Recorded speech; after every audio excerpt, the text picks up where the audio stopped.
so please stop by and exchange with your peers. This event is supported by GEO Blue Planet and Mercator Ocean, and all the activities were pulled together by Dr. Audrey Hessam. Thank you so much, Audrey. And the first event starting today will be moderated by Professor Alexander Turar from University of São Paulo, Brazil. I want to mention that our events are all bilingual. They are translated in real time in English and French. At the bottom of your screen, you can see interpretation button, so you can choose your native or convenient language. And in case if you have questions, you can ask them by clicking on Q&A, questions and answers button, again at the bottom of your screen. So good morning, good afternoon, good evening, good night to some of you, and let's do it. Thank you.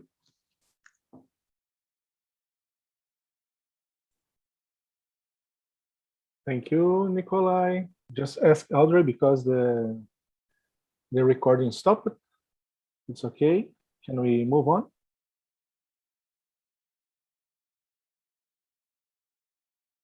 I don't think. Okay. Thank you, Nikolai, for your introduction, your words, and your leadership to putting all of us together in these initiatives linked to the ocean decade and to discuss this important movement, this important issue, which is IMDOS, this Integrated Ocean Observing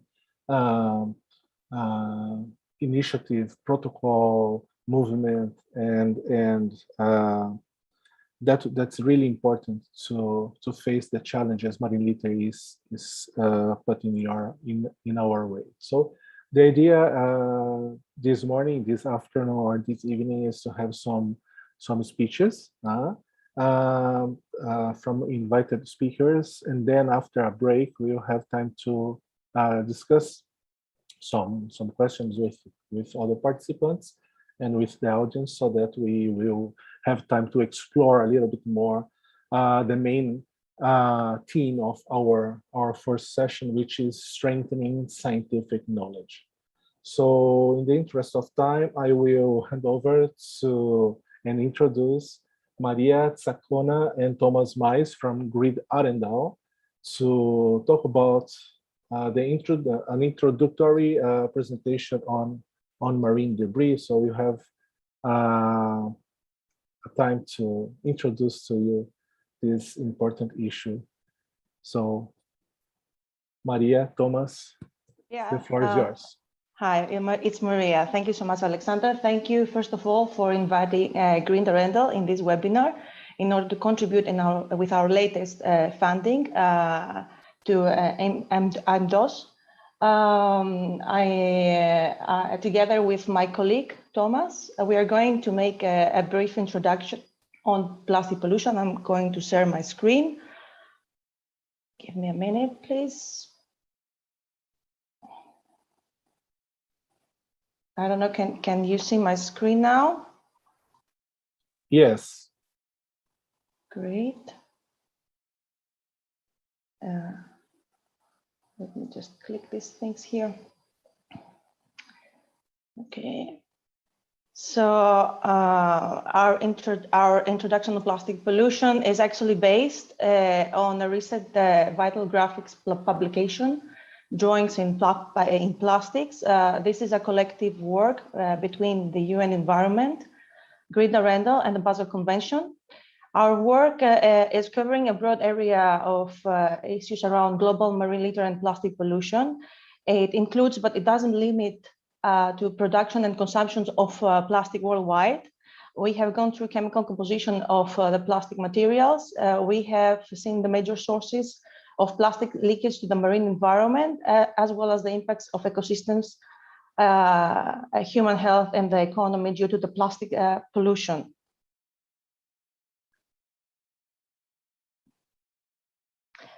So it is important in order to understand plastic pollution to come to the beginning, see a few things about the global plastic production and consumption. It is very important to understand the history of plastics.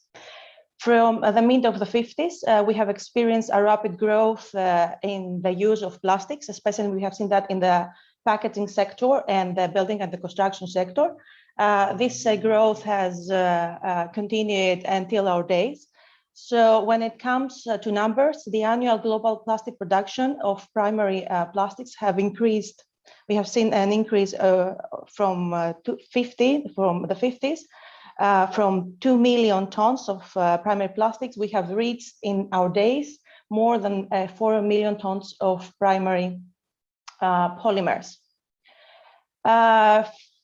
50% of all the plastics have been produced since 2005. Although we don't hold the number in the data, we are expecting that due to the pandemic in 2019 and continues in 2020, we are going to see a slow fall in plastic production around 6 to 80%, and this is because the consumers have not consumed as much as they used to for specific products. However, at the same time, we have experienced an increase in other types of plastics which wasn't that much in use in the past. This is mainly the single-use plastic protective equipment, and of course we have experienced this in different countries, an increase in certain types of plastic packaging, especially when it comes to takeaway products. Now, from the total plastics that have been introduced in our lives, polyethylene is the major plastics, representing 29% of all plastics. And all of this plastic is, and most of this plastics, around 36%, it is found in the packaging sector. However, the plastics are not coming alone. We have seen plastic as in composite materials, along with paper, along with metals, but also in order to add different characteristics like color or strength to our plastics, to our plastic products, we have added in them a number of additives such as stabilizers, fillers, plasticizers, colorants, and functional additives. It is characteristic that a plastic product may include around 20 additives. What is significant is that from the time these additives are added in the products, at the end of the life of our plastics products, after it is being used and disposed, that additives are very difficult to be treated, as very difficult to be recovered, especially when we talk about a mechanical recycling. A lot of these additives are hazardous chemicals posing hazards to the human health and the environment. A 2018 study found that almost 3,377 chemicals are potentially associated, and 900 chemicals are likely associated with plastic packaging, which is the products that we are mostly using in our lives. Out of these, 148 have been identified as the most hazardous. Now, yet our knowledge on plastic and the different stage of the life cycle, including the extraction, the conversion, manufacturing, packaging, transportation, use and consumption, maintenance, and the end of life, is very limited. So it is very important to fill in this gap to our present knowledge in order to design and measure and to design interventions that will limit plastic pollution. Now, let's see what is happening to the plastics after they are being consumed or used. Plastics can follow different routes. Some of the plastics will be collected, will be sorted out from the formal and informal sector, and will be recycled from the manufacturers and be reused, coming again at the production phase in the forms of pellets or flakes, or it can be used as it is and come again back to the use phase. However, most plastics are incinerated, openly burned, disposed on landfills and dump sites, or escaping into the environment. presently, from the around 3 million tons of waste that is generated annually, only 20% is being recycled. This actually tells us that our ability to recover plastics is much lower than our ability to produce or consume the plastics. Removal from the value chain has both economic impacts due to loss of resources and environmental impacts. Plastics can escape into the environment from the different states, yet I mean, we also have gap of knowledge when it comes to escapes of plastics. We know that plastics escapes from the production phase, the manufacturing, the transportations in the form of pellets or fibers, and we have a strong evidence that the main leakage usually occurs when after they are being used and during the disposal, with large volumes lost as a result of littering and lack of environmentally sound waste management practices. We also have not only land-based sources, but we also have sea-based sources and sea-based plastic pollution from sources such as shipping, fishing, offshore installations, or dumping. But I won't stress and I won't say much more than that, because my colleague Thomas will speak in more details about the sources of leakage of plastic in the marine environment. Just one last thing from me, and in order to stay in time, is that if we would like to develop a circular plastic economy and limiting plastic pollution, we require multi-level actions by different stakeholders. We have to include the plastic industry, the chemical industry, the manufacturers, the consumers, the retailers. We also need to include the formal and mostly the informal sector. And thanks from my side, and I will give the floor to Thomas. Thomas, and I'll stop sharing my screen.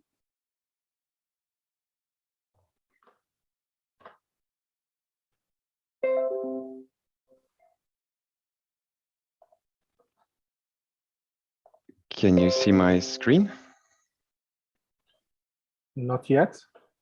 I can see you. Okay, that's a start. Okay, should be coming now. Yes. Okay.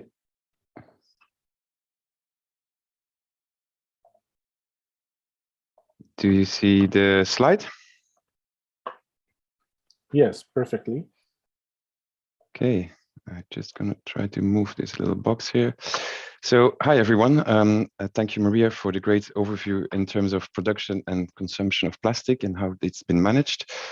Also, a big thank you to IMDOS for inviting me as a speaker and to giving the chance to explain what marine litter is. So I'm Dr. Thomas Maes. I'm the senior scientist at Great Arendal, and I will try to guide us to the second part of the introduction, which is all about the mismanaged fraction. So what happens if you do not manage the fraction well? So by now, I think that it's pretty well known that there are kind of two main sources for marine litter, and that marine litter is mostly plastic, as you already heard, up to 90%. And these two sources are the land and the sea-based sources. And these can then be direct or indirect. So for example, throwing it directly in there, or it gets there via one of another way. So let's have a look at these land-based sources in a bit more detail. And you should see now the land appearing a bit better.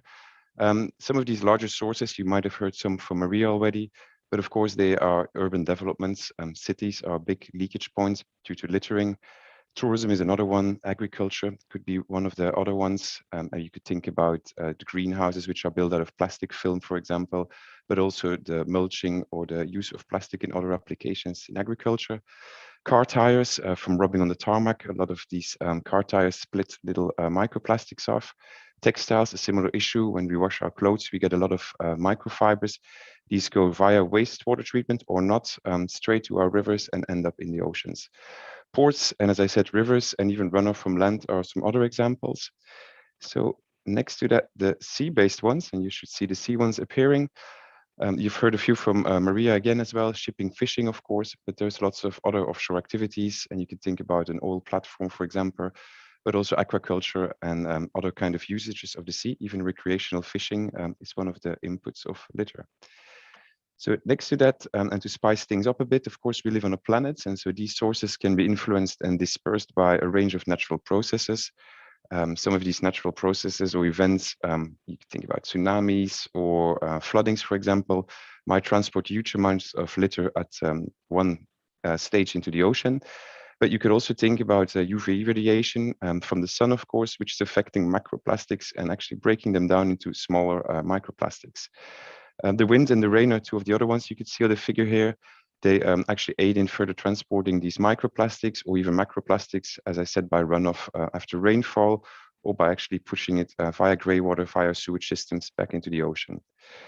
So we do live in a 3D view, so I'll give you the kind of 3D version of the pictures before. Of course, there are some sources, there are several pathways, and there are some sinks.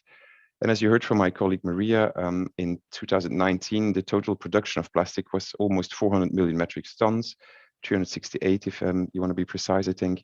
And the amount of plastic in the ocean actually has been estimated to be around 75 or 200 million tons. So we're actually talking about a volume of plastic in the ocean, which is around the same as the amount we produced around 2000 or 1999. So the oceans are kind of filling up with plastic. They're the end point. And so there are several estimates out there. There is no yet a consistent approach to kind of estimate these current volumes of plastic waste which are flowing in the oceans. But depending on the approach which you could be using, the estimates of plastic entering aquatic ecosystems vary, and they're likely to be quite a big amount. And we're talking about a few dozen million metric tons. And these amounts are likely to double or nearly triple over the next decades in line with the production of plastic. So it is all ending up in the environment, but where is this plastic exactly? Well, luckily we had some clever people who came along before us, and so thanks to the Russian scientist Mikhail Lomonosov, he said that in an isolated system, matter is neither created nor destroyed.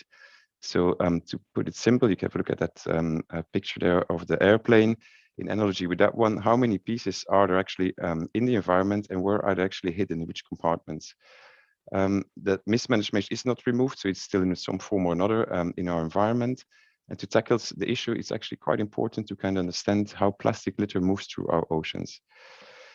So I've tried to kind of put a whole complex issue into this kind of figure. And so you can see that on the left-hand side, we got our inputs. These are, as I said, direct plastic inputs from land or sea-based sources, or they could be indirect via rivers or wind or even biota, could bring it to the ocean. I've also put currents in there, but that's more if you're talking about a regional perspective. Of course, the world is one system, so the currents are not bringing anything new, but if you talk from a region, they could bring it from one region to the other. On the other side of the equation, we've got our transitory plastic. So a lot of that plastic is entering the oceans, and you could probably look at a very big washing machine that keeps on turning around. So a lot of the plastic is in the water column. Some of it is ending on our coasts, some of it is in biota, some is on the continental shelves, and some is on the deep sea. However, a lot of that plastic is in a sort of a steady state, and it's constantly leaking to its sinks. And some of these sinks are, of course, the coast. You could think about mangroves, where it gets covered within the roots of mangroves and actually stays there.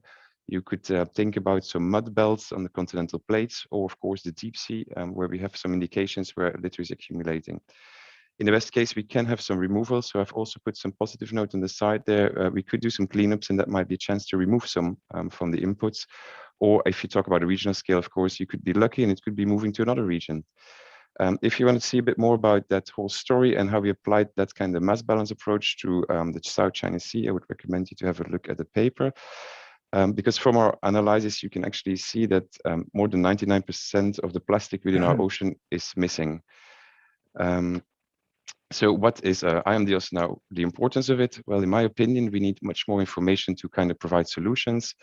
And especially in days like this, when our pandemic limits our monitoring, we will need to use everything we can get.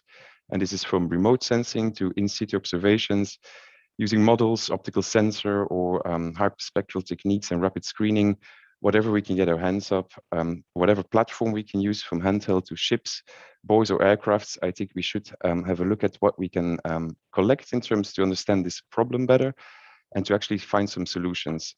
There will be obviously some difficulties. I don't want to maybe talk too much about the standardization and harmonization, which is necessary to maybe align all of these different approaches, but Rome wasn't built in a day. So that's the end of my presentation. To end on a positive note, Newton said, if you take action, you will get a reaction. So I think we should start taking action then.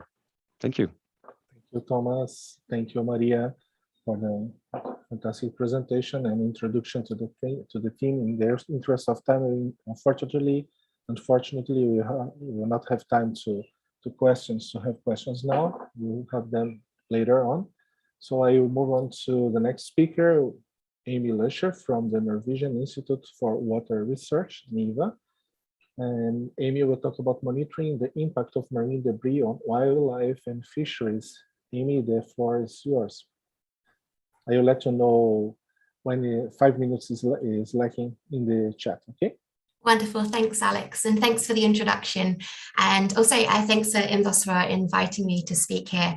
So I've got a bit of a challenge ahead of me. I was asked to discuss monitoring and the impact of marine debris and wildlife on the impact of marine debris on wildlife and fisheries.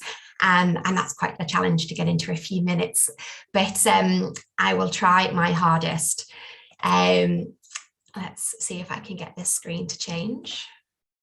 There we go. So I am going to start off my talk discussing a little bit about the bigger items of plastics, the marine debris and the marine litter, and mostly macroplastics, to just put into perspective some of the different impacts that plastics and marine debris can have on wildlife. So first of all, probably the most obvious and most impactful impact is ingestion, and this is where an animal could interact with an item of plastic or marine debris and mistakenly eat it. Best case scenario, it comes out the other end. Worst case scenario, that plastic is going to stay within the animal and it could lead to malnutrition, starvation, and ultimately death of the individual. The next impact we can discuss is entanglement, and entanglement can impact animals if they get caught up or killed in marine debris and other derelict items. Best case scenario, animals can get freed, whether they need a little bit of help from us or they can do it themselves and they get away with some scratches and a few bruises. If that's not the case, it can lead to drowning and death. We're seeing the impacts of ingestion and entanglement across the whole ecosystems within the marine environment, from fish all the way up to marine mammals and reptiles and seabirds. So ingestion and entanglement is quite a widespread, well, it's been reported widespread around the globe. Habitat damage is whereby marine debris can crush sensitive habitats such as coral reefs or seagrass beds. We can also see the transport of non-native indigenous species. This is when they grow attached to floating debris and they can be transported from one ocean to another.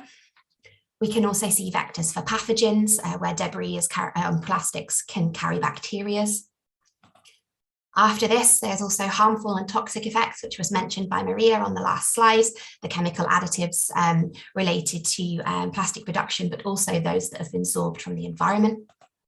And lastly, for the macroplastics and big marine litter items, we can see smothering. So this is where the items can prevent oxygen and nutrient flow, blocking light and compromising ecosystem services. So this can have impacts on biodiversity, habitats, and it will vary depending on which habitats or species are being affected by the smothering. So moving on to microlitter and microplastics. This is more of my field, so I'm a little bit more biased towards the topics here, but I'm trying to balance it out. So with microlitter and microplastics, again, wildlife can interact with the plastics through ingestion. Obviously, the smaller organisms won't be able to eat the bigger plastic items, but the bigger animals, like the marine mammals, they can interact with big items of plastic and small items of plastics. So we're monitoring ingestion of plastic around the world. There are multiple researchers looking at different animals. And I guess I could use the phrase that wherever we're looking, or at least within multiple animals, maybe not in high quantities, but we're finding microplastics and small marine debris items.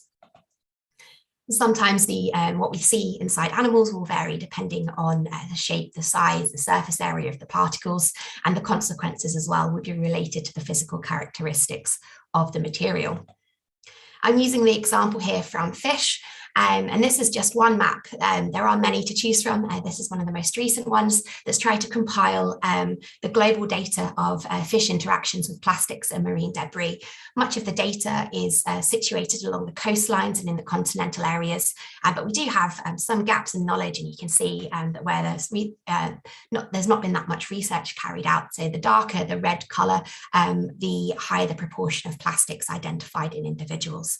An interesting observation for looking at the impacts of marine debris on fish is that most studies have looked for presence and absence rather than looking at the consequences of such interactions. Quite a lot of studies have been focusing on the digestive tracts, although less studies have been looking at how microplastics could transfer within the trophic chain and also through the process of bioaccumulation. Once animals have been interacting through ingestion, this could lead to consequences such as disrupted biological processes, including feeding, nutrition, growth, reproduction, and survival.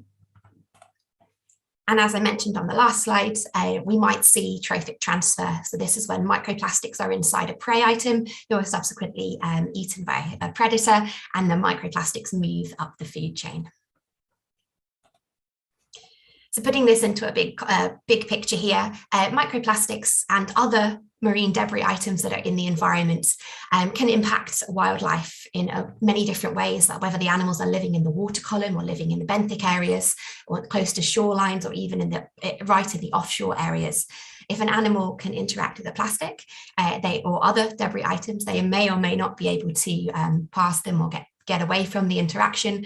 And if the impacts tend to hang around for a while, we might see some consequences on population dynamics and the biodiversity of particular ecosystems. We have a lot of data available at the moment on how, on the presence or absence of plastics, and we're still trying to build this into a bigger picture, into a risk assessment framework to understand really where the most at-risk species are and what we need to do to implement mitigation or remediation actions. So I want to talk now on the next few slides a little bit about what the data is showing us and what we can gain from monitoring microplastics or marine debris interactions with wildlife. And a big shout out to all of our other of newer improved methods that are coming out routinely. So it's quite a challenge to keep up, but we're generating a lot of data. I'm using some examples here from the EuroQCHARM project, which is a Horizon 2020 CSA, and we've been gathering data on the value, well, when we find plastics and marine debris and microplastics, specifically related to methods and how researchers have been using these methods and whether these methods will also be useful for monitoring. So just as a little snapshot and a little preview into some of the work that we've been doing, I'm going to use some examples to kind of explain what I mean about why the data, what we can do with our data. So when we're impacts of marine debris on wildlife, we can collect data and use different methods from the whole analytical chain, from survey design right through to data reporting. So on the left-hand side of my figure, most survey design, sample collection and sample preparation are matrix dependent, whereas sample preparation, analytical detection, plastic quantification and data reporting are size dependent. So that means that we'll be using different methods or different approaches to generating our data, depending on whether we're focusing on a complex matrix, different animal tissues, or big or small plastics or marine debris. So with the various different methods that are available for us, and they're applied in different ways across a wildlife assessment. So this means that it can limit comparability in the data that we're generating. So I'm going back to some of my subset of data here as an example. So if we look at some of the information that we've generated on wildlife impacts from this figure, fish are studied the most, not the most impacted, but they're studied the most, and the most publications that we generated in our literature review. When we look specifically at this, trying to tease this data apart, we do actually see some regional differences. So within Europe, fish are mostly studied, whereas in North America, we're seeing fish and other species or other groups of organisms studied at a more similar level. To take the fish further to see which tissues or which part of these fish are being investigated, most studies focus on the gastrointestinal tract or the digestive system, rather than the whole organism, the muscle or like gills and livers. We can take it another step further and then see that most of the research is focusing on microplastics, less so on nanoplastics, but then we also do have some on meso and macroplastics. So what does this mean? Researchers around the world are generating a variety of data, specifically focused on marine wildlife or on wildlife in general. And it's important to highlight here that reporting is so important and fundamental in our research field at the moment. Researchers can use size or mass of an organism to report the number of particles that they find, and they also could report with abundance or the mass of the debris that they're identifying. We have other complications related to definitions and terminology. Some researchers might refer to all plastics greater than 1 millimeters, whereas others will only refer to the plastics that are in the microplastic range or less than 5 millimeters here. We do have more standardized methods for the macrolitter and the debris, but less so for the microplastics because it's such a growing and expanding field. So there's a big call from the research community to try and facilitate the generation of comparable data, or looking at how data can be compared on different timeframes.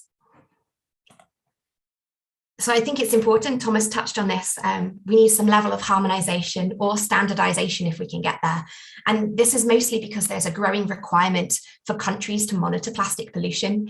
There are many different suggested approaches to monitoring the impacts of marine debris in the environment and within wildlife. In particular with us in Europe, member states and regional seas conventions are trying to ratify their monitoring frameworks and instruments. But because there are many different approaches being used for analysis, this can actually hamper the setup and design of large-scale databases and therefore the assessment of marine debris. So we can see differences between different labs and between different countries. We also see differences between the application of monitoring, risk assessment, and legislation. So in order for us to reach substantial improvements in environmental sustainability and socioeconomic development, it's going to be essential for us to undertake major actions for the evaluation and optimization of data generated during assessments of marine debris. So in summary, I think it's very important moving forward that we need to find a way that we can bring the data together that we have related to marine biota and try and compare them and stop comparing apples to pears and look at how the impacts are varying between countries, between regions, and how the impacts affect different groups of organisms. There's a lot of work for us to do as an international community to reach harmonization in the data that we're generating. And we need data platforms which can account for variations in the data that we're generating, along with the methods that we're using to allow us to generate comparable data sets. So I hope that that's within time, Alex. And I thank you for letting me be here. And I'm very glad to take questions and looking forward to the panel later on. Thank you, Amy. Yes, we are on track again. In time, and I thank you very much for your brilliant presentation and clear presentation, which points us the importance not only to monitor the exposure in the environment, but also the effects, which is a very difficult aspect to be assessing, and the importance of harmonization, which is the basics of everything we intend to do in terms of policies, in terms of monitoring and decision making. Thank you very much.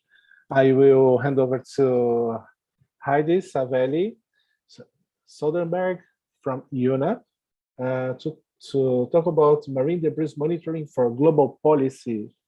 So Heidi, pleasure to meet you, and the floor is yours.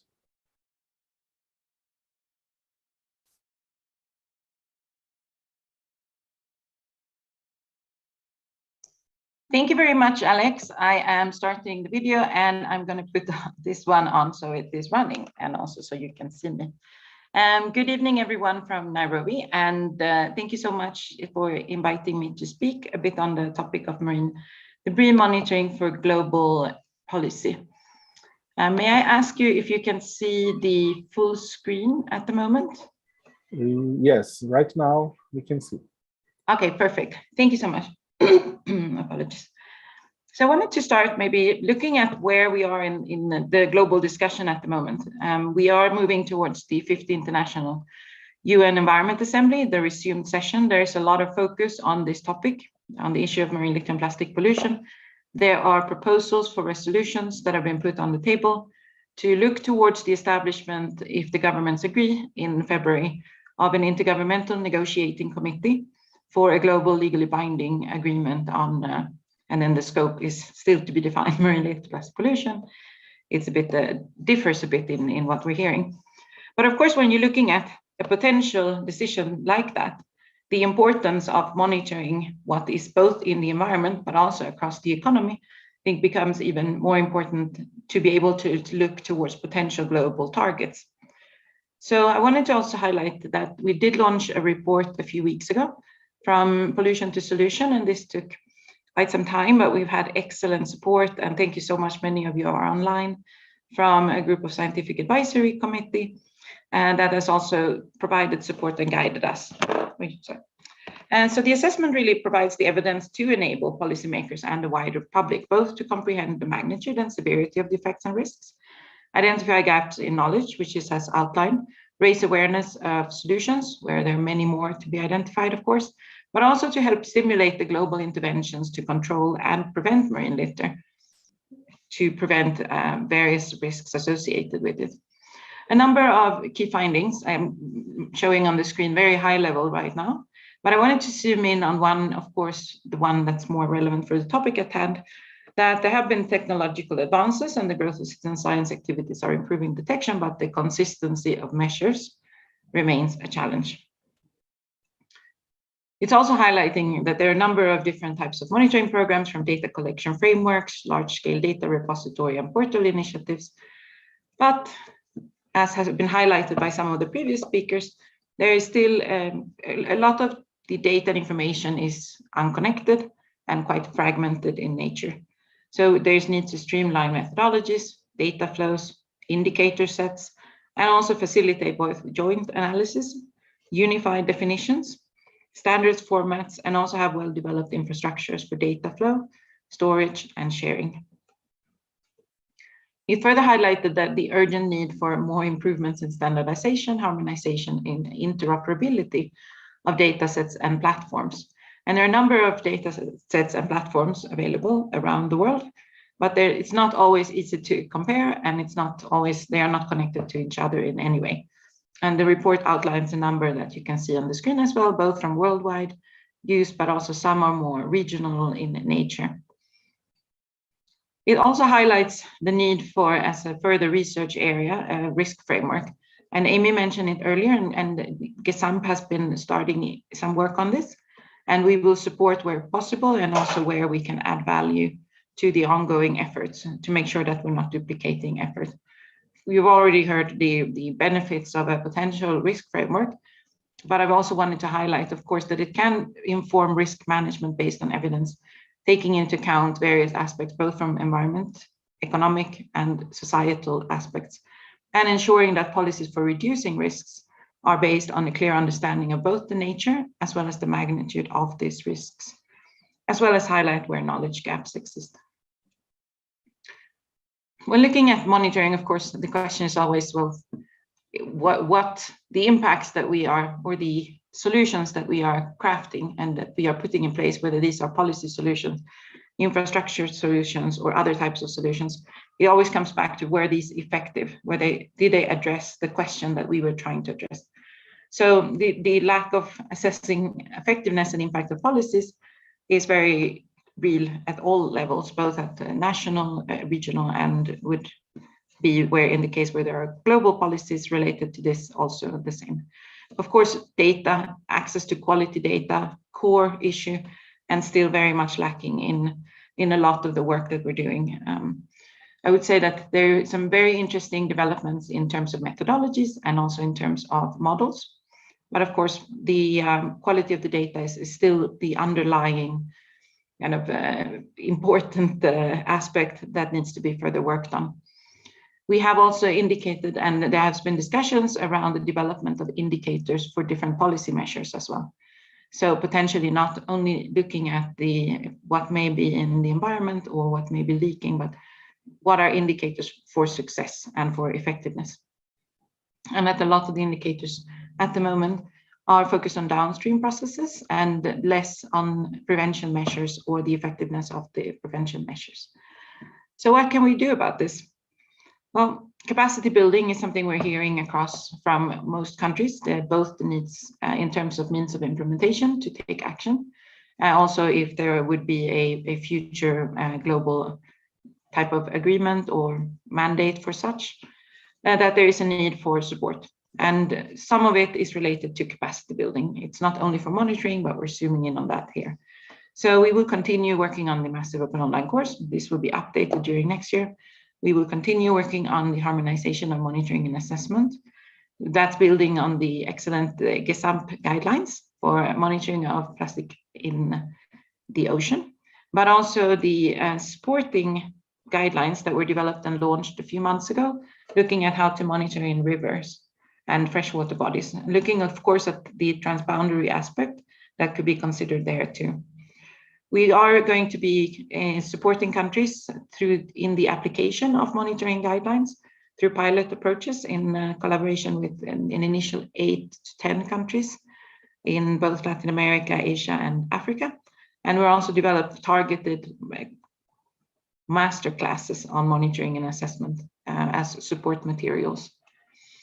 Working closely with regional CIS conventions and action plan, crucial.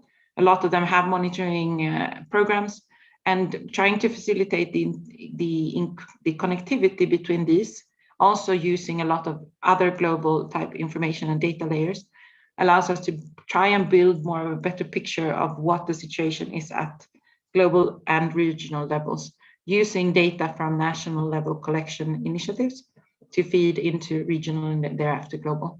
And here we're moving onwards also to support in data collection at national level. The 13 regions that have regional action plans on marine litter, all of which have monitoring component aspects, are now also supporting countries and working with us to see how we can better put in place measures or programs or some sort of data collection systems at national levels. And this spans both in across SDG 14.1.1, so more monitoring coastal waters, as I mentioned, the monitoring of freshwater and wastewater, where we're also working with UNEP DHI in Denmark to see how we can use applications that have been used more for freshwater, other type of freshwater quality and flows monitoring, to merge these with plastics and leakage methodologies and models that are ongoing. Waste statistics, other important area, as well as flows across life cycle and value chain. We're trying to bring together a lot of actors. It's amazing. I started working on this topic 12 years ago, and the number of actors that have engaged in the topic over the last couple of years, even 5 years, is incredible, and it's super encouraging. What is important is to make sure that we find a way that we together can shape something that can bring together the different actors, but also the data, the information, and that this data and information is interoperable and interlinked.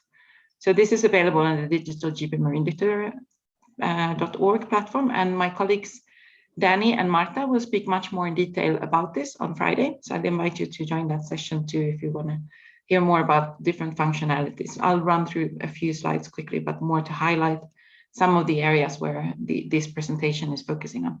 The Data Hub in particular where various type of data resources aim to come together to, again, build a picture of what the situation is, so that we can better identify ways to support governments to manage it. One example that we're looking also in the global arena is working with the Florida State University on a global plastics flow model that was started a few years ago, and we're continuing working on this to both look at where does the marine plastic waste go once released in the ocean and where is it coming from. So really continue highlighting the connectivity, the need for governments to look at solutions outside of national borders or even regional sometimes, and to be able to, again, target interventions where they can be the most useful in leakage points or policy-related areas. We're also working on an ontology and glossary initiative in collaboration with partners like the Ocean Best Practices Systems and others.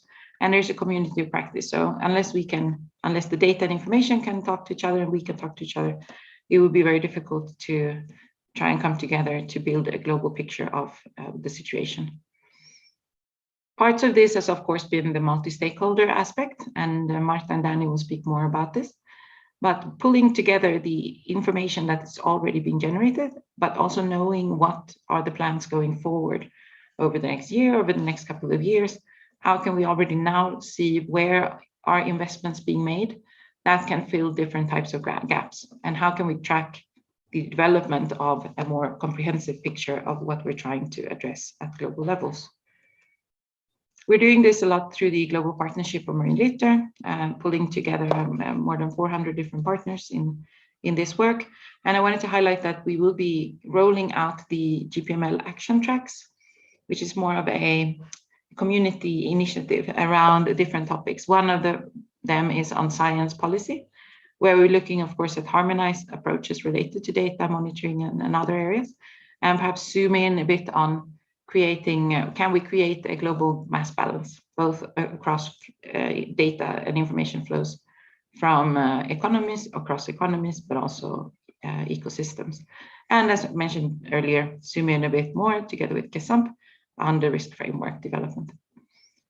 And last but not least, I wanted to also let you know that we are very happy to announce that the 7th International Marine Debris Conference will be held in Busan, organized by UNEP and the Republic of Korea, with close coordination and support from NOAA and COEA.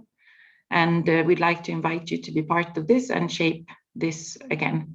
The technical session is open and the website is here.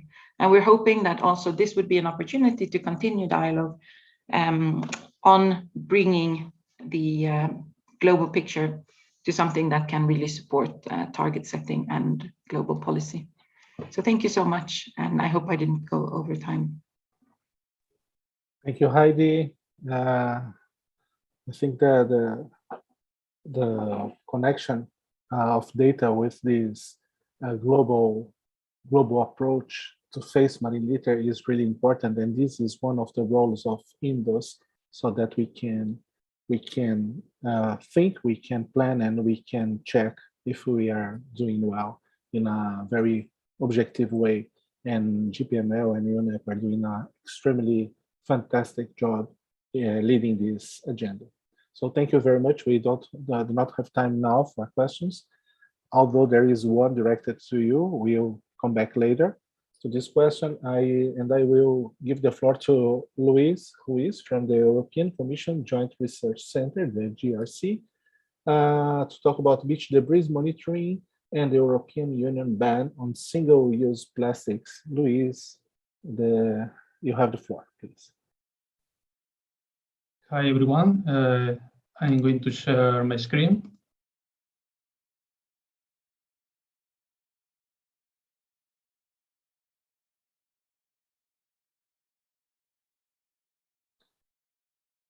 Yes, we can see the presentation mode. Now you can see the full screen. Yeah, now it's okay. Okay, perfect. So thank you, Alexander, for your introduction, and thank you to the organization for inviting us to this meeting to present the work done under the Marine Strategy Framework Directive on coastline litter and some policy legislative actions. So starting this presentation, probably some of you know the European Union and its member states adopted the MSFD in 2008 as a pillar of the European marine policy to protect the marine environment across Europe more effectively. This directive comprises 11 descriptors that assess the marine environmental status. And in this case, the descriptor 10 is related to marine litter. The assessment process involves all European coastal member states and works closely to regional sea conventions, the European Environment Agency, and the MODNet platform for data collection and management of this data.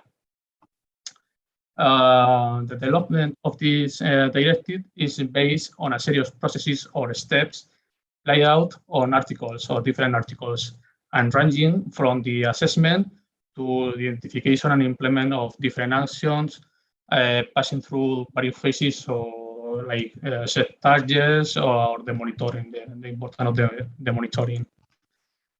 However, all these processes are closely interlinked and undergo in a cyclical review and update process every 6 years to determine the good environmental status of the European marine ecosystem. The latest cycle started to be updated in 2018, so we are now in this process of the update in this cycle, this data. So the MSFD defines marine litter as any persistent, manufactured or processed solid material discarded, disposed of, or abandoned in the marine and coastal environment, which is the classical definition of marine litter and one of the most used. The descriptor also comprises 4 criteria based on the composition of litter or microlitter in different environmental compartments, such as the surface of the water column, the seabed, and the shoreline. And 2 others criteria based on the presence of microlitter in marine organisms and adverse effects of them, such as the entanglement or other kind of mortality or health effects. Currently, the first 2 of them are considered primary criteria for which reporting is mandatory for all EU member states, and the 2 secondary criteria are optional. There are different technical groups that support the implementation process of the directive in collaboration with the member states. In the case of the Descriptor 10, is the technical group on marine litter. About 100 members of delegates from member states, regional sea conventions, service commission, NGOs, and other kind of stakeholders participate in annual or biannual meetings and specific workshops, providing a discussion forum to develop proposals, guidance, and other documents related with the Descriptor 10. Currently, we are working to update monitoring guidance in the different environmental compartments. Focusing on the work carried out on the coastline litter and the MSFD, several data has been collected since 2012 through the MODNet platform from more than 300 beaches across the coast of the European member states, with around 6,000 surveys along 100-meter linear coastline. With this an increasing number of surveys per year in the last years, except for the last 2 years, as you know, due to the COVID situation. The data is mainly provided by each member state through the MODNet platform. That this is a point of reference in Europe for managed marine litter data and one of the best approaches to support the coordinated monitoring. With this data, a spatial temporal analysis of the distribution of macrolitter, in this case, on the beaches was carried out. Luis, just a second. There is a frame in your slides, we can that's blocking your title, the title of your slides. Oh. I'm not sure you can see in your computer, but perhaps if you share again, perhaps it will be solved. Well, I try to. I don't know why. Yeah, try to leave the presentation and Yes. put again. Yes. Okay, I try to. Let's see. So sorry to interrupt you, because No, don't worry, it don't would worry. not be good to people to follow your presentation. Okay, now I'm going to try to share again. Share. Yes, there's something wrong happening, because there is a frame that increases or decreases. Let's try again. And there is a small one that's not covering the titles now. Let's try. Okay. Go ahead, please. Okay, yeah. According to the baseline, some spatio-temporal analysis of the distribution of microliter on beaches was carried out. These baselines were obtained for the years 2015 and 2016, and the following years for the trends. Additional analysis also was carried out, taking into account different litter groups and levels of data aggregation to allow comparability of litter categories between surveys. Based on this data, the technical group, member states, and the European Commission agrees to define a threshold value for microliter in the European coastlines, taking into account several conditions, as you can see here. One of the most important is to obtain one value across Europe to provide equal protection to marine environment. Also, this value should be ambitious, considering the harm to wildlife and different effects in socioeconomic sector. But also, the value has to be reasonable, realistic, and feasible. Therefore, the agreed threshold value is the 20 liter items per 100 meter beach length, which correspond to the 15th percentile value of the European baseline datasets. However, despite obtaining this data, a joint list of litter categories has also developed to provide comparability between monitoring and measurements, since it was noted that there were some differences in some categories or concepts from one other to another area. The joint list goes further steps because it includes detailed definition on the categories and is designed to be updated over time. The last addition, as you can see, were categories related to COVID, for example, the single-use mask or gloves. And the manual is open and it can be downloaded through the link.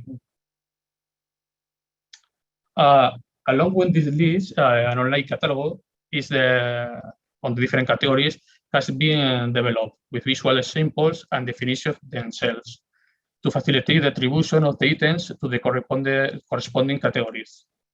The information is available for download of different websites and will soon be translated in different languages, like French. In terms of legislation, the MSLT is closely linked to other legislation and strategy at the European level. In this sense, the most relevant related to the marine litter are the following ones. For example, the European Green Deal framework that is focused to meet the climate ambitions and the zero pollution ambition. The European Union sets by 2030 should reduce by 50% the plastic litter at sea, using beach litter as a proxy, and by 30% the microplastic release into the environment.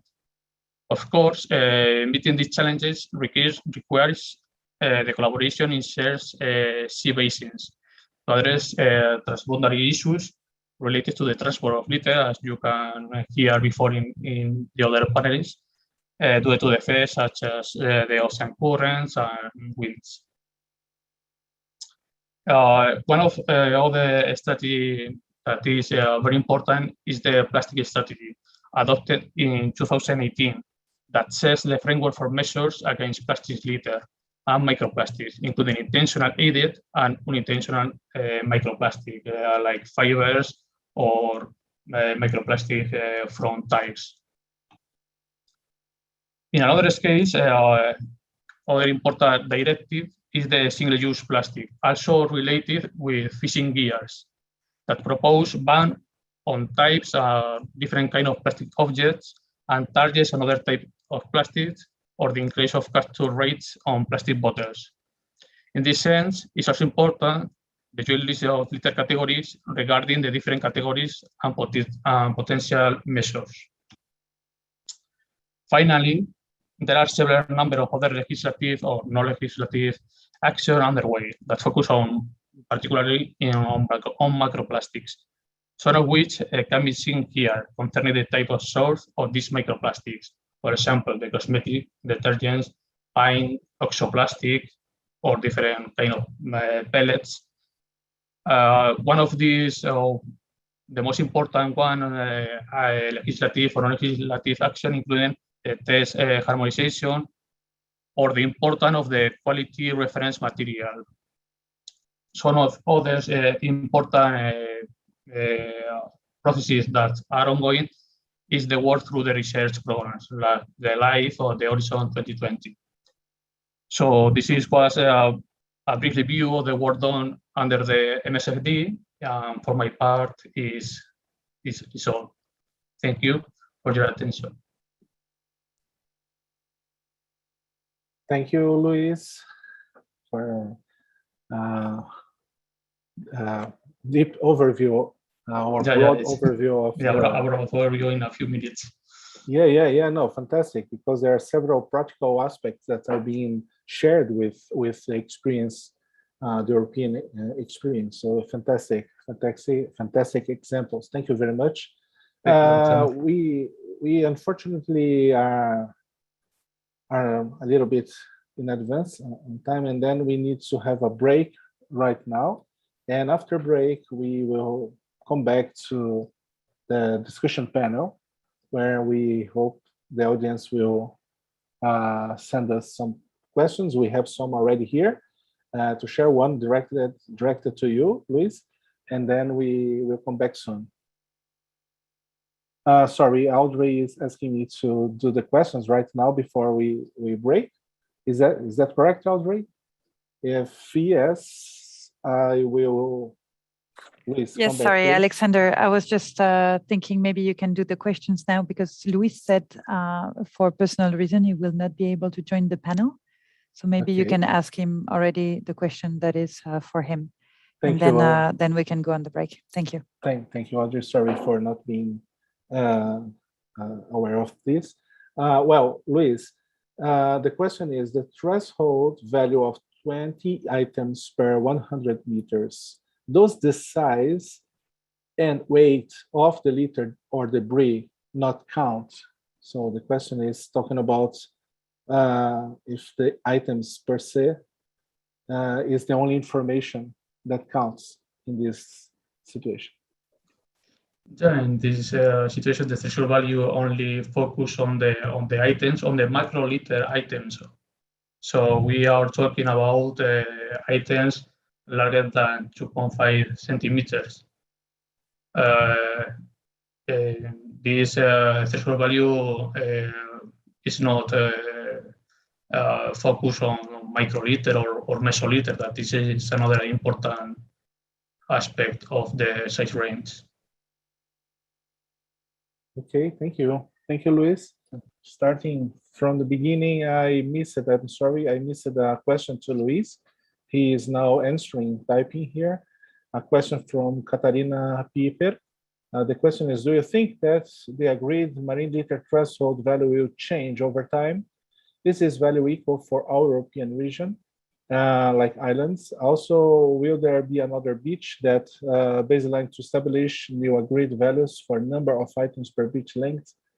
So there are some important questions linked to methods and also to the threshold that are important if we want to set up targets to be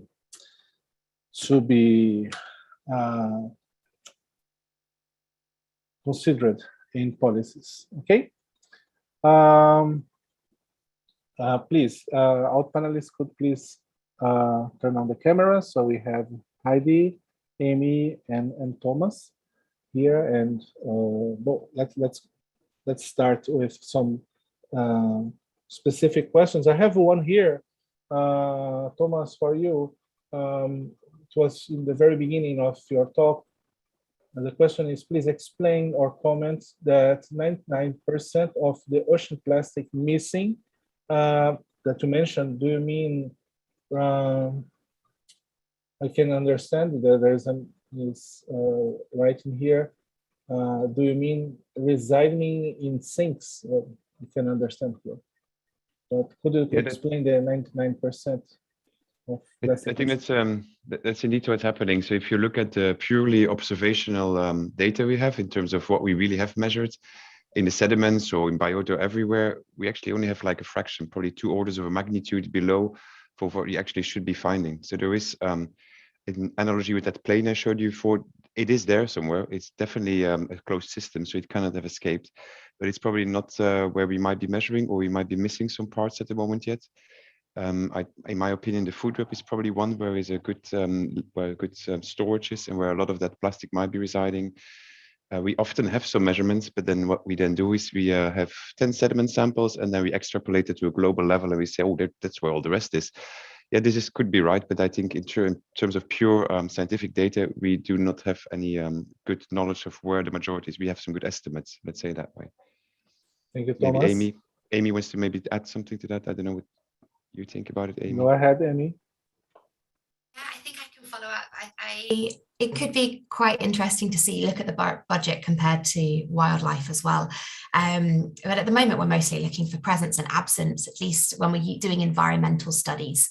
So we need to start joining the dots and connecting the gaps and bringing the multiple fields within marine debris research together to try and get a full picture of what's going on in the environment. Thank you, Thomas. Thank you, Amy. There is one question to Heidi that was sent in the very beginning. The question is, do you mean that future meetings equivalent to COP for climate will hold for plastic pollution? Heidi. Thanks for that question. And I can only speak to what we know has been proposed at the moment. So the 5th resumed session of the Environment Assembly will happen in February. And there are a number of countries that have come together and put a resolution on the table. There are additional countries that have put the working paper at the moment.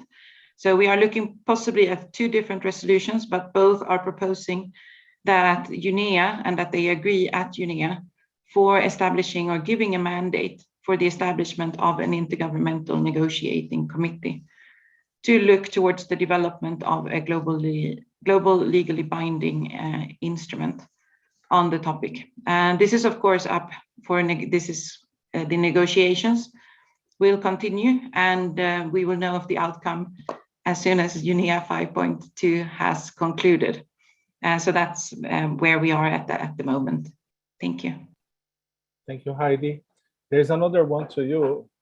Is Audrey Budd asked, in capacity building slide, massive open online courses. In capacity building slide, massive open online courses were mentioned. Can you tell more about them or provide a link? So it's about the MOOC.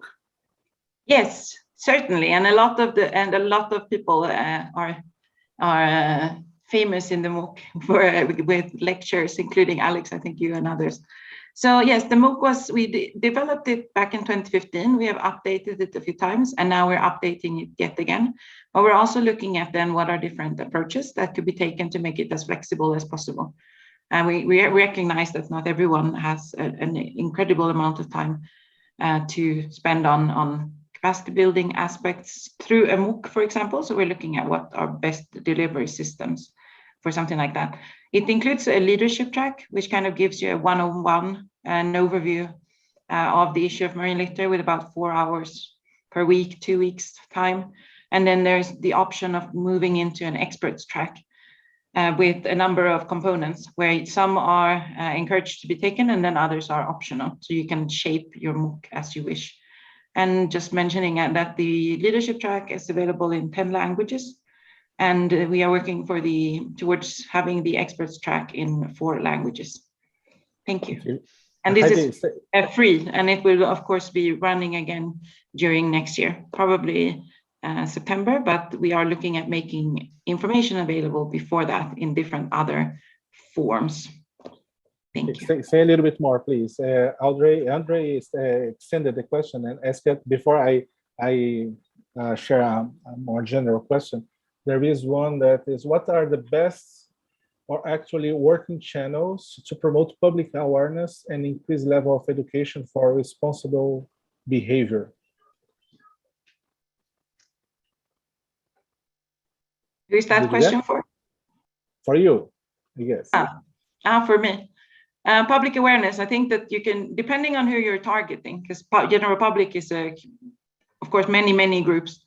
There are youth, there are indigenous people, there are a number of different groups. So you kind of have to target your message so that it's relevant to the audience that you're trying to reach. And that I think is best done by working with the audience. So if you're targeting youth, work with youth to develop the message and also to look at the channels that will be the most useful when you're trying to reach that group.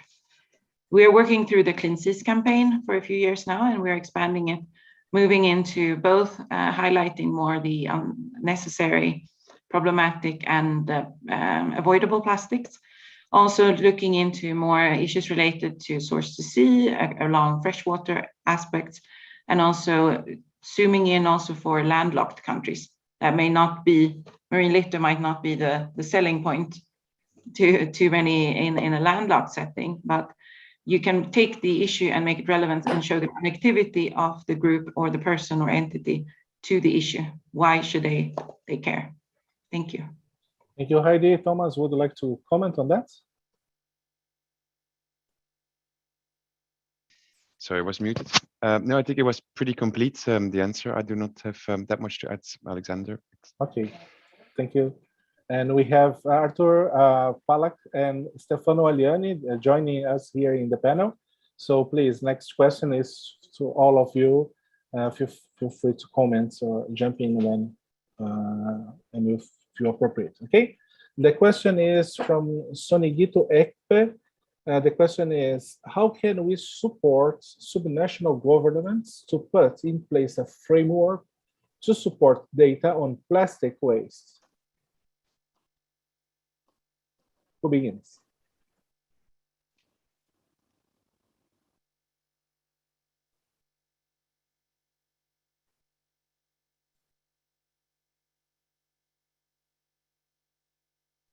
Maybe I can jump in a little here. If you're looking at subnational, you could look at city level, for example, municipal level.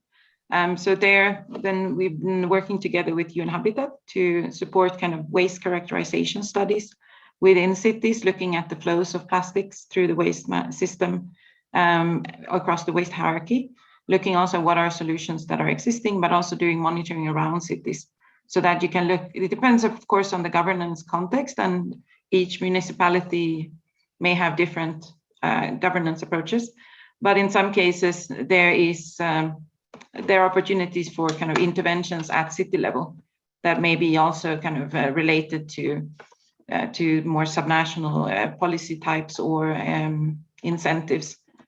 So I think this could be a way of promoting that. Of course, also exchanges through cities, learning from each other where different approaches have been taken. So case studies, lessons learned, I think are quite useful in showcasing what others have done to inspire where possible action. Okay, anybody else would like to comment on this question? No? Yeah, it's important that we understand that we have to support processes and processes that engage different stakeholders to understand the problem and to understand the local situation, so that they will find out their local solutions and the ways to improve or to implement the solutions. So we are calling this as ecosystems of learning or practice, where we will be able to engage the local stakeholders with that. So not more than solutions that we can put in place, we need to create a process so that it will stay working, the movement will stay working for long term. Just a contribution to this discussion. Thank you, Sonigito, for the question. There is another one from Kamar Schuler. I'm interested in the impacts of microplastics on animals. It's clear that many animals have ingested microplastics and that there are certainly clear potential impacts, but can you elaborate on the current understanding of observed impacts from this ingestion? I think it's related to the effects on biodiversity that Amy was mentioning. Amy, would like to start? I can start, yeah. Interestingly, I took these slides out of my presentation to stay on time. There have been quite a number of different impacts related to ingestion within marine animals. Quite a lot of the observed effects have been conducted through laboratory exposure experiments, mostly on benthic organisms and invertebrates. And we have seen a number of different effects, and it often varies depending on the exposure concentrations. In most instances, I think this is like mostly acute, so short time frames. The sample sizes can be quite small as well. So we do need to make sure we put some caveats on what I'm saying. But what we can see, for example, if we talk about bivalves, if microplastics have been ingested, they can be retained within an organism, sometimes transfer to hemolymph or the lysosomal systems. We can see inflammatory responses. There's also been observed cellular effects, including immunological responses and neurotoxic responses, and some intergenerational effects. So we can see impacts on reduced reproductive capability and larval development. So the consequences of ingestion can be quite wide-ranging, but mostly they're on an individual level impact or a reproduction impact. I wonder if anyone wants to add to that as well. Thank you, Amy. Anybody else who would like to comment? Yeah, I think Amy did a great job. It's a difficult question to answer because you have microplastics. There are different polymers, there are different shapes, there are different sizes, different additives. There's different other kind of contaminants who could be added to it. So it's actually a sort of a gamble, and we only have like a limited understanding of what we can replicate in the lab. But life is not a lab tube, of course, so there is much more ongoing. So it's always difficult to kind of translate that directly then to what we might see in the environment. But I think Amy did a great job to kind of answer what we know. Thank you, Amy. Thank you. Thank you. Okay, let's move to the next one. Question from Ifena Ilechuku. I see national, regional studies or programs on micro or macroplastic marine pollution. How will Africa benefit from these programs, considering field data has come from Africa? Who would like to comment on it? I can just say from Grid Arendal side that we have looked at a lot of the African information, what is out there. The main hotspots are mainly South Africa and a few other countries where there is some microplastic studies already ongoing. I think what the benefits might be from ongoing work that happened elsewhere is that Africa could kind of leapfrog into some of the monitoring without having to go to our issues that we had with monitoring. There is a lot to learn and a lot that is standardized by now. So I think they can immediately get onto the right track and they don't have to maybe have the same kind of issues that we had in the past. Anybody else?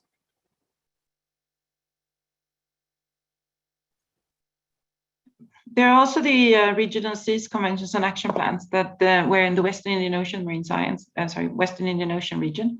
And the Nairobi Convention has a regional action plan, and they have also a monitoring working group, and there is a monitoring program running through the Western Indian Ocean Marine Science Association.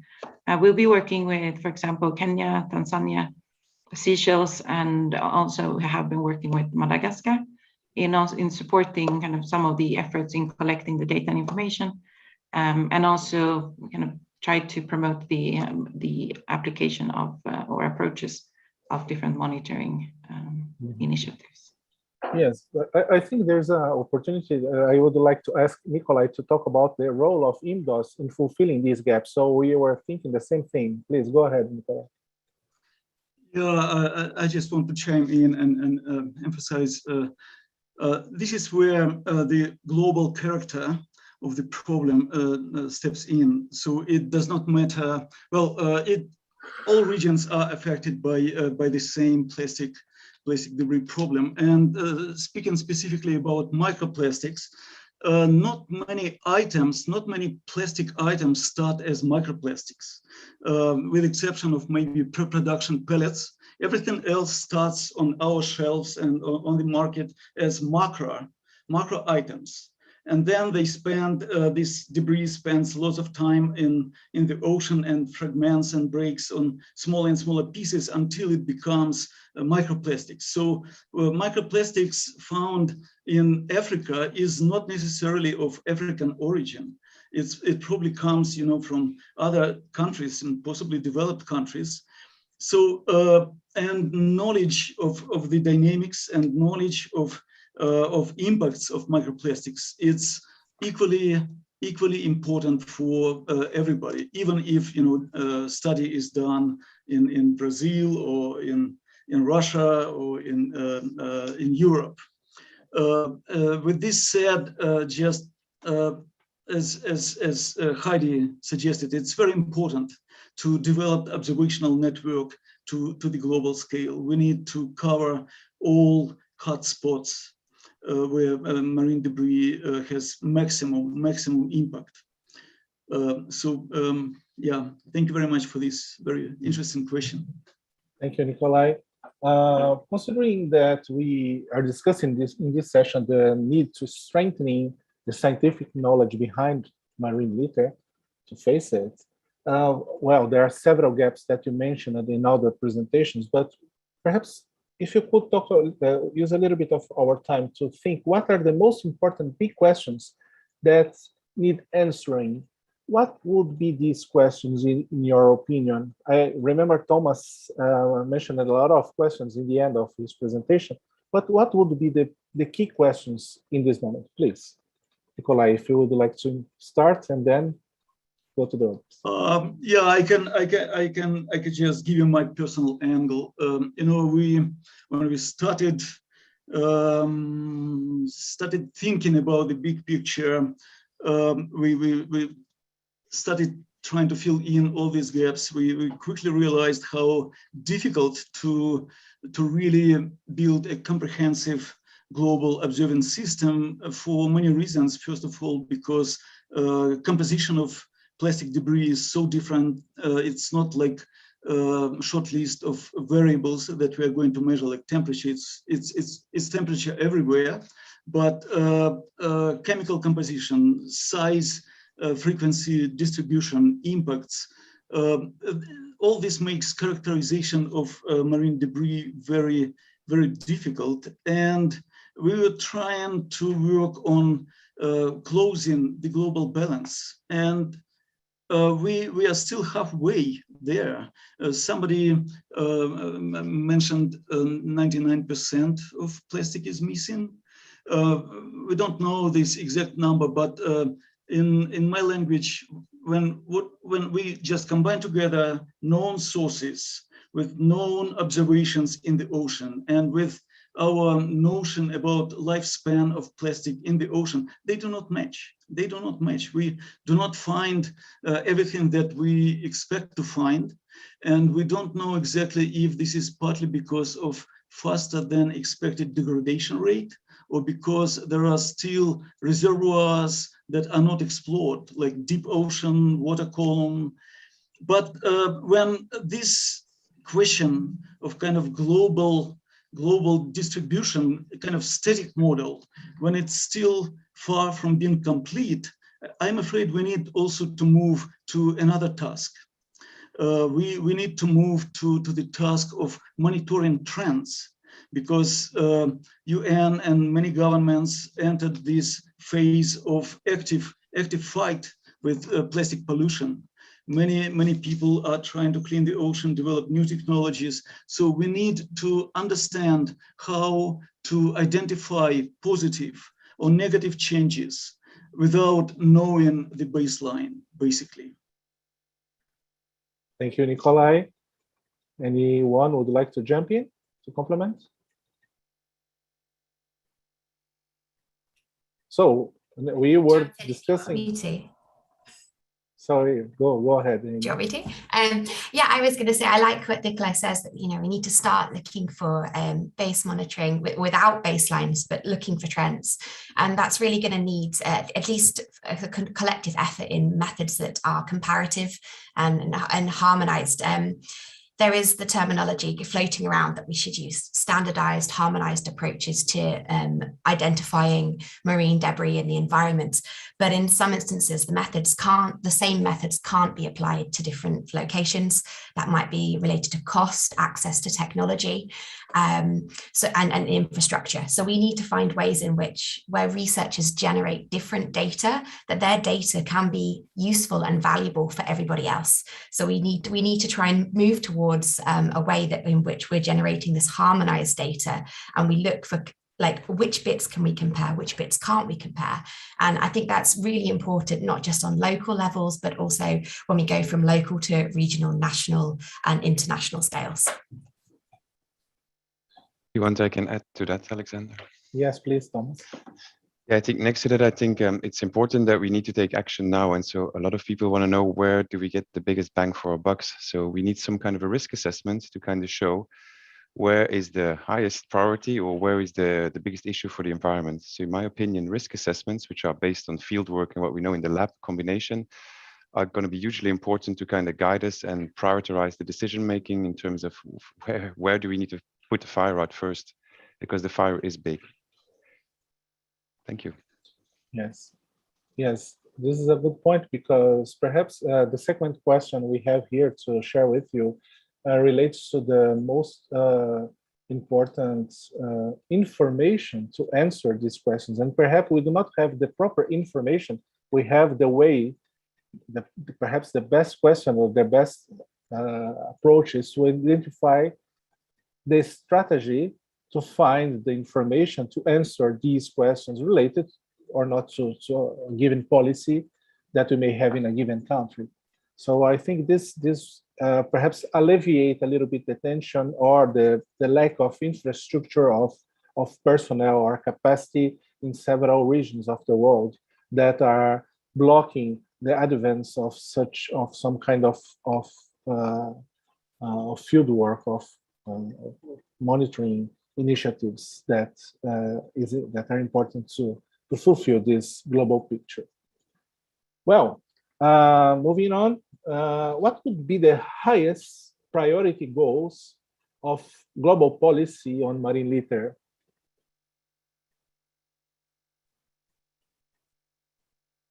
The highest policy goal. Heidi is smiling, so I think Heidi will answer this question. Well, I guess that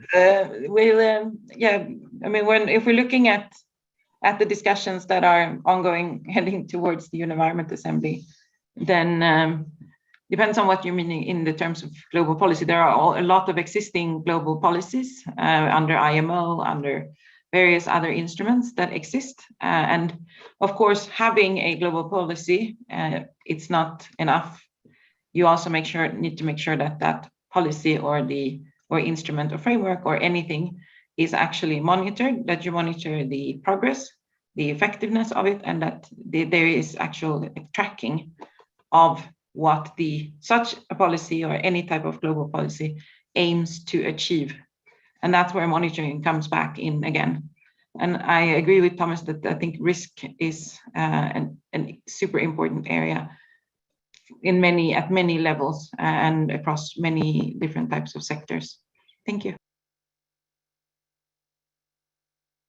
So we have Jennifer here with us. So Jennifer, if you would like to comment on this issue or other themes we already discussed. Please feel free. Thank you so much. Hi, everyone. I'm Jen Lynch out here in Hawaii with Nikolai. So yeah, I kind of want to roll it back to the discussion about regional monitoring programs for plastic pollution. And I'm a co-chair of the Indicators of Plastic Pollution in the North Pacific for Pisces. So Pisces is the marine science organization in the North Pacific. And on our committee, we also have someone from the AMAP region who AMAP has just released their plastic pollution monitoring guidelines as well. And so what's great about having her, and we're also talking to people in Europe too, so that the three different regions are talking together instead of reinventing wheels that have already been invented. We're building upon each other and making it more global. But I think this meeting is really important to bring us all together at that global level. And I think more of this needs to happen. Okay, thank you, Jennifer. Anybody else would like to jump and discuss this issue? I think Perhaps we can. Arthur? Can we Sorry? add to what Jennifer has Yes, said? Amy, sure. I think just to build on that, that we do also have to take into consideration regional differences in the areas that monitoring is going to be carried out. Using the example that Jennifer said with AMAP, so that's the Arctic Monitoring and Assessment Programme, and the Arctic regions have very different places to be sampled, snow, for instance, and ice, and they need very different approaches when it comes to handling samples, especially with microplastics. So we have to consider how to handle frozen sediments and to take an efficient sample size off a beach. And then we also have to consider that sampling in the Arctic area is also influenced by the fact that we can't really avoid plastic clothing for protection purposes from the weather. So it becomes quite challenging when we need to implement even tiny changes in our methods to allow us to generate data that can be viable for especially microplastic research. So we do have like these tiny challenges that kind of get hidden away, but they're something that is really important, especially for researchers working in these areas. Thank you, Amy.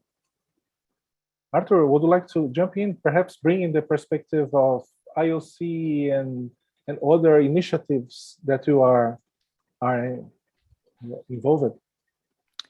Yeah, so what I would like to comment on is maybe this question about developing regional observing capacity. Because I think it's important to recognize that this is an issue not just of maybe differences, geographical differences in observing capacities for marine litter monitoring, but it spans also other disciplines. And within the global ocean observing system, we're very keen on developing these observing capacities for not only physical, but also for biogeochemical, biological, and ecosystem observations. And in many cases, I see opportunities for using existing or emerging observing platforms to measure, co-design basically sampling programs in the coastal and open ocean, especially to measure several parameters at the same time, so that you measure something once, but use it for multiple purposes.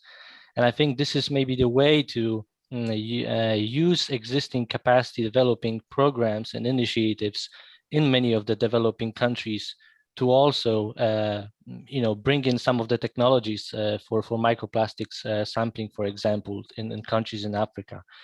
In some places it's going to be easier. For example, when we talk about North Africa, they can benefit from some research and monitoring programs that are benefiting the entire Mediterranean basin. But in other areas, this is maybe more challenging, as it was already mentioned before. Thank you, Arthur.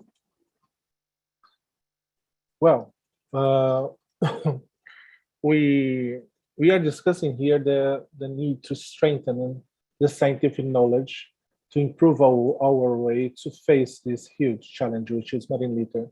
But as you can see, there are different strategies to face this issue. When you consider, for example, the circular economy, we need to understand the processes behind marine litter the socio-ecological processes behind it that are generating the leakage of plastics to the sea. And this makes us think about other types of indicators.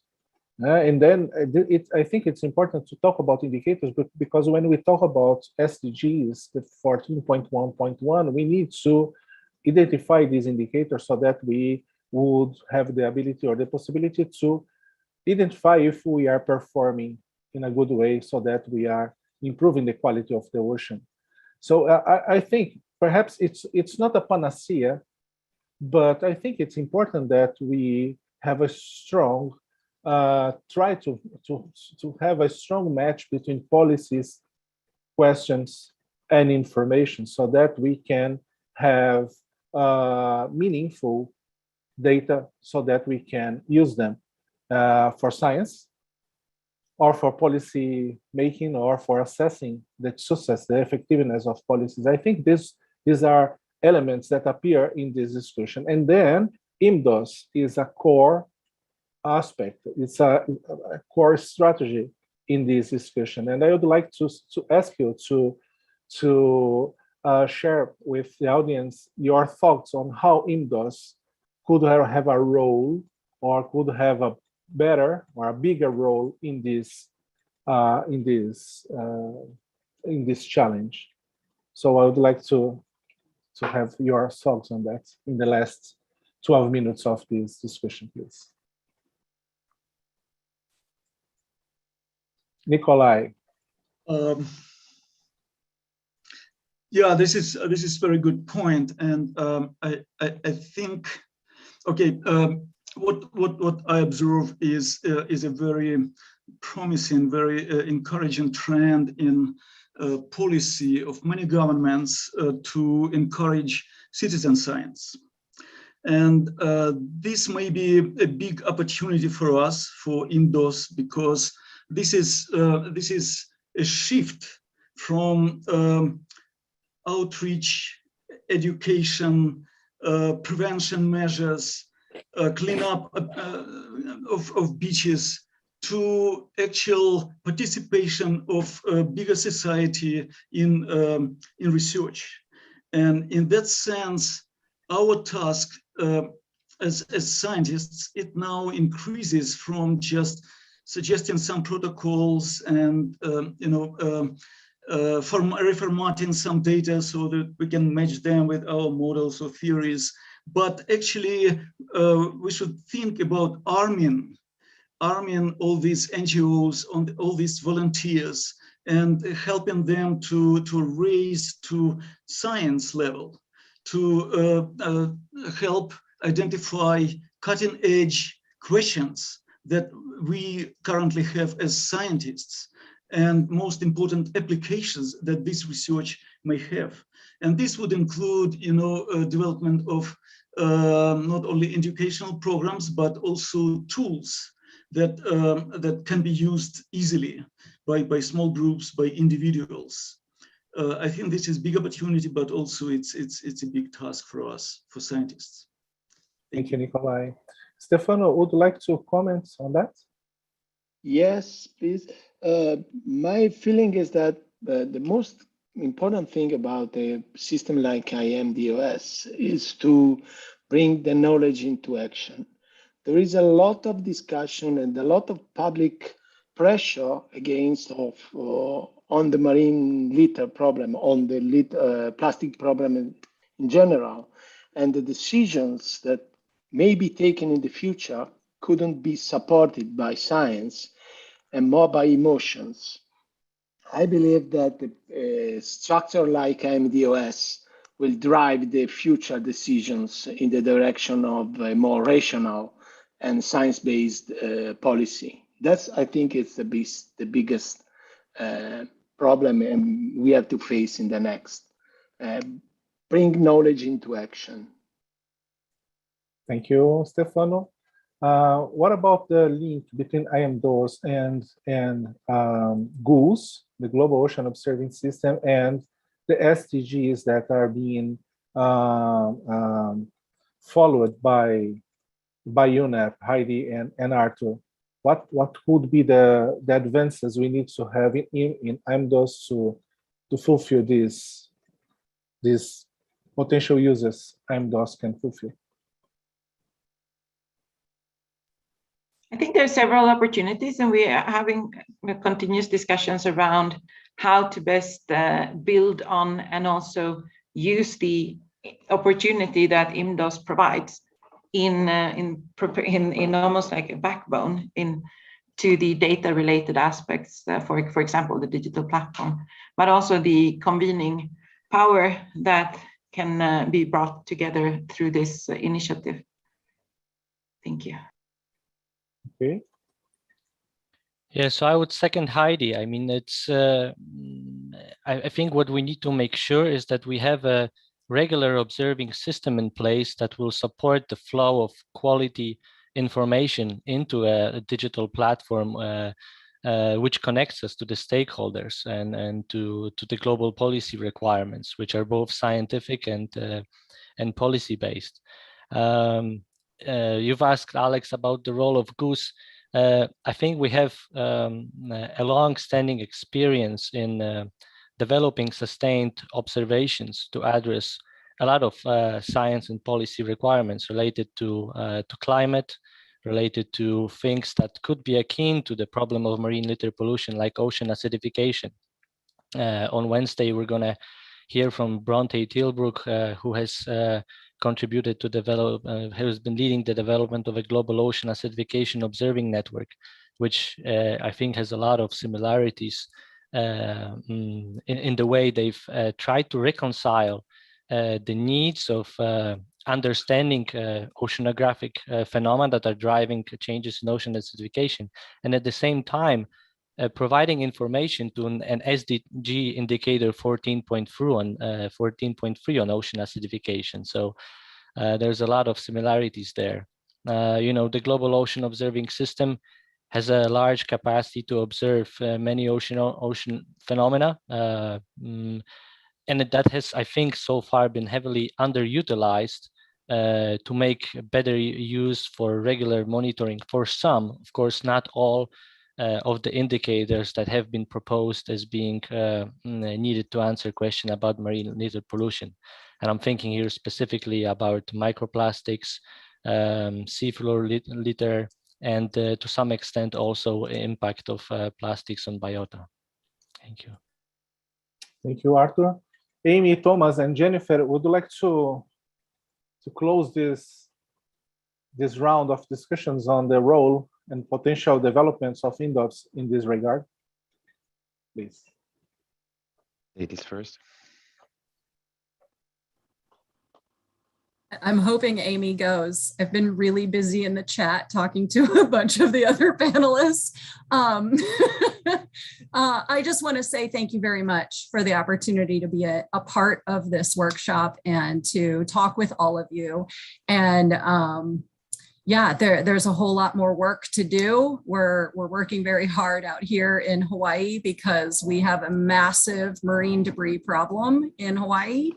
And I look forward to more of the talks throughout the rest of the workshop. Thank you, Jennifer.